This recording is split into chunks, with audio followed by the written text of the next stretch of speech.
नक्की संदीपजी, मी पुन्हा एकदा तुमच्याकडे येते. पंकजा मुंडे काय बोलतायत ते पाहूया. कधी मी त्याच्यावर सगळ्यात पहिली मागणी या राज्यामध्ये कोणी केली असेल की SIT लावा, तर ती मी मागणी केली गोपीनाथ गडावर मुंडे साहेबांच्या जयंतीच्या दिवशी.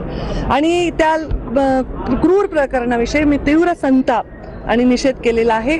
आणि आता गृहमंत्री आणि मुख्यमंत्री दोन्ही देवेंद्रजी असल्यामुळे ते त्याच्यामध्ये जातीने लक्ष घालून न्याय भूमिका घेऊन त्या माझ्या लेकराला न्याय देतील. कारण तो माझा बूथ प्रमुख होता, तर माझ्यावर काम करत होता देशमुख. तो माझ्यावर एक चांगला सरपंच म्हणून त्यांनी काम केलेलं आहे आणि त्याच्या घरच्यांना न्याय देतील असं मला विश्वास आहे. गडचिरोलीच्या पालकमंत्री पदासंदर्भात काल फडणवीसांनी एक स्टेटमेंट केलं होतं. काय वाटतं की त्यांनी घ्यावं का गडचिरोली? त्यांनी काय करावं हे मी सांगणं योग्य नाही.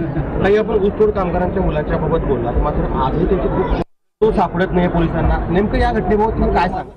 संदीपजी, आपण पंकजा मुंडे यांची ही पहिली प्रतिक्रिया ऐकलेली आहे या सगळ्या प्रकरणामध्ये. 18 दिवसानंतर पंकजा मुंडेंची पहिली प्रतिक्रिया कसं पाहता तुम्ही? त्या म्हणतात की SITची मागणी मी केली आणि त्यामुळे त्यानंतर SIT स्थापन झाली. या संदर्भातलं त्यांचं एक पत्र दिलंय का मला खात्रीपूर्वक मी म्हणत नाहीत, पण त्यांची मी आज बाईट त्यांनी बघितली बघा. त्यांची सुद्धा 30 मागणी आहे की आमचे पक्ष वेगळे आहेत, त्यांची भूमिका वेगळी आहे, माझी भूमिका वेगळी आहे.